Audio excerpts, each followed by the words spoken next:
بسم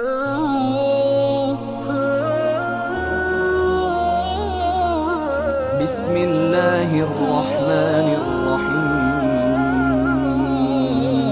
شروع اللہ کا نام لے کر جو بڑا مہربان نہایت رحم والا ہے۔ جو چیزیں آسمانوں میں ہیں اور جو چیزیں زمین میں ہیں سب اللہ کی تسبیح کرتی ہیں، اور وہ غالب ہے، حکمت والا ہے۔ وہی تو ہے جس نے کفار اہل کتاب کو پہلی لشکر کشی پر ہی ان کے گھروں سے نکال دیا۔ مسلمانوں، تمہارے خیال میں بھی نہ تھا کہ وہ نکل جائیں گے، اور وہ لوگ یہ سمجھے ہوئے تھے کہ ان کے قلعے ان کو اللہ کے عذاب سے بچا لیں گے، مگر اللہ نے ان کو وہاں سے آ لیا جہاں سے ان کو گمان بھی نہ تھا، اور اس نے ان کے دلوں میں دہشت ڈال دی کہ اپنے گھروں کو خود اپنے ہاتھوں اور مومنوں کے ہاتھوں سے اجاڑنے لگے۔ تو اے بصیرت کی آنکھیں رکھنے والو، عبرت حاصل کرو۔ اور اگر اللہ نے ان کے بارے میں جلا وطن کرنا نہ لکھ رکھا ہوتا تو ان کو دنیا میں بھی عذاب دے دیتا، اور آخرت میں تو ان کے لیے آگ کا عذاب تیار ہے ہی۔ یہ اس لیے کہ انہوں نے اللہ اور اس کے رسول صلی اللہ علیہ وآلہ وسلم کی مخالفت کی، اور جو شخص اللہ کی مخالفت کرے تو اللہ اسے سخت عذاب دینے والا ہے۔ مومنوں، کھجور کے جو درخت تم نے کاٹ ڈالے یا ان کو ان کی جڑوں پر کھڑا رہنے دیا، سو یہ اللہ کے حکم سے تھا، اور اس سے مقصود یہ تھا کہ وہ نافرمانوں کو رسوا کرے۔ اور اے مسلمانوں، جو مال اللہ نے اپنے پیغمبر کو ان لوگوں سے جنگ کے بغیر دلوایا ہے اس میں تمہارا کچھ حق نہیں، کیونکہ اس کے لیے نہ تم نے گھوڑے دوڑائے نہ اونٹ، لیکن اللہ اپنے پیغمبروں کو جن پر چاہتا ہے غالب کر دیتا ہے، اور اللہ ہر چیز پر قادر ہے۔ جو مال اللہ نے اپنے پیغمبر صلی اللہ علیہ وآلہ وسلم کو بستیوں والوں سے دلوایا ہے وہ اللہ کے اور پیغمبر کے قرابت والوں کے اور یتیموں کے اور حاجت مندوں کے اور مسافروں کے لیے ہے، تاکہ جو لوگ تم میں دولت مند ہیں انہی کے ہاتھوں میں نہ گردش کرتا رہے، اور جو چیز تم کو پیغمبر صلی اللہ علیہ وآلہ وسلم دیں وہ لے لو، اور جس سے منع کرے اس سے باز رہو، اور اللہ سے ڈرتے رہو، بے شک اللہ سخت عذاب دینے والا ہے۔ اور ان ضرورت مند مہاجروں کے لیے بھی جو اپنے گھروں اور مالوں سے خارج اور جدا کر دیے گئے ہیں، جو اللہ کے فضل اور اس کی خوشنودی کے طلبگار اور اللہ اور اس کے پیغمبر کے مددگار ہیں، یہی لوگ سچے ہیں۔ اور ان لوگوں کے لیے بھی جو مہاجرین سے پہلے اس گھر یعنی مدینے میں مقیم ہیں اور ایمان میں مضبوط ہیں، اور جو لوگ ہجرت کر کے ان کے پاس آتے ہیں وہ ان سے محبت کرتے ہیں، اور جو کچھ ان کو ملا اس سے اپنے دل میں کچھ خواہش اور خلش نہیں پاتے، اور ان کو اپنی جانوں پر مقدم رکھتے ہیں خواہ وہ خود بھی فاقے سے ہوں۔ اور جو شخص خود غرضی سے بچا لیا گیا تو ایسے ہی لوگ بامراد ہیں۔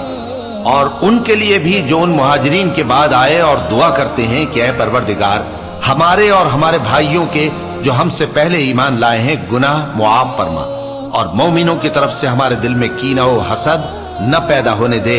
اے ہمارے پروردگار، تو بڑا شفقت کرنے والا ہے، مہربان ہے۔ کیا تم نے ان منافقوں کو نہیں دیکھا جو اپنے کافر بھائیوں سے جو اہل کتاب ہیں کہا کرتے ہیں کہ اگر تم جلا وطن کیے گئے تو ہم بھی تمہارے ساتھ نکل چلیں گے، اور تمہارے بارے میں کبھی کسی کا کہا نہ مانیں گے، اور اگر تم سے جنگ ہوئی تو تمہاری ہی مدد کریں گے، مگر اللہ ظاہر کیے دیتا ہے کہ یہ جھوٹے ہیں۔ اگر وہ نکالے گئے تو یہ ان کے ساتھ نہیں نکلیں گے، اور اگر ان سے جنگ ہوئی تو یہ ان کی مدد نہیں کریں گے، اور اگر مدد کریں گے بھی تو پیٹ پھیر کر بھاگ جائیں گے، پھر ان کو کہیں سے بھی مدد نہ ملے گی۔ مسلمانوں، تمہاری ہیبت ان لوگوں کے دلوں میں اللہ سے بھی بڑھ کر ہے، یہ اس لیے کہ یہ سمجھ نہیں رکھتے۔ یہ سب جمع ہو کر بھی تم سے نہیں لڑ سکیں گے، مگر بستیوں کے قلعوں میں پناہ لے کر یا دیواروں کی اوٹ سے۔ ان کے آپس میں بھی بڑی لڑائی رہتی ہے، تم خیال کرتے ہو کہ یہ اکٹھے ہیں، حالانکہ ان کے دل پھٹے ہوئے ہیں۔ یہ اس لیے کہ یہ بے عقل لوگ ہیں۔ ان کا حال ان لوگوں کا سا ہے جو ان سے کچھ ہی پیشتر اپنے کرتوت کی سزا کا مزہ چکھ چکے ہیں، اور ان کے لیے دکھ دینے والا عذاب تیار ہے۔ منافقوں کی مثال شیطان کی سی ہے کہ انسان سے کہتا رہا کہ کافر ہو جا، پھر جب وہ کافر ہو گیا تو کہنے لگا کہ مجھے تجھ سے کچھ سروکار نہیں، مجھ کو تو اللہ رب العالمین سے ڈر لگتا ہے۔ تو دونوں کا انجام یہ ہوا کہ دونوں دوزخ میں جائیں گے، ہمیشہ اس میں رہیں گے۔ اور بے انصافوں کی یہی سزا ہے۔ اے ایمان والو، اللہ سے ڈرتے رہو اور ہر شخص کو دیکھنا چاہیے کہ اس نے کل یعنی آخرت کے لیے کیا سامان بھیجا ہے۔ اور ہم پھر کہتے ہیں کہ اللہ سے ڈرتے رہو، بے شک اللہ تمہارے سب اعمال سے خبردار ہے۔ اور ان لوگوں جیسے نہ ہو جانا جنہوں نے اللہ کو بھلا دیا تو اللہ نے انہیں ایسا کر دیا کہ وہ خود اپنے آپ کو بھول گئے۔ یہی لوگ ہیں نافرمان۔ اہل دوزخ اور اہل بہشت برابر نہیں، اہل بہشت ہی کامیابی حاصل کرنے والے ہیں۔ اگر ہم یہ قرآن کسی پہاڑ پر نازل کرتے تو تم اس کو دیکھتے کہ اللہ کے خوف سے دبا اور پھٹا جاتا ہے۔ اور یہ مثالیں ہم لوگوں کے لیے بیان کرتے ہیں تاکہ وہ غور کریں۔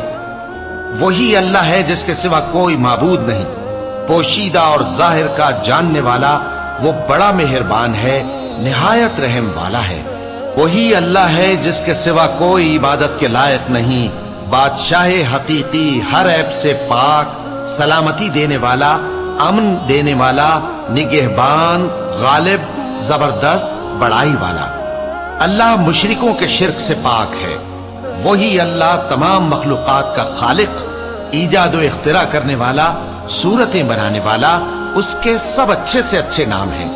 جتنی چیزیں آسمانوں اور زمین میں ہیں سب اس کی تسبیح کرتی رہتی ہیں، اور وہ غالب ہے، حکمت والا ہے۔ صدق اللہ العظیم۔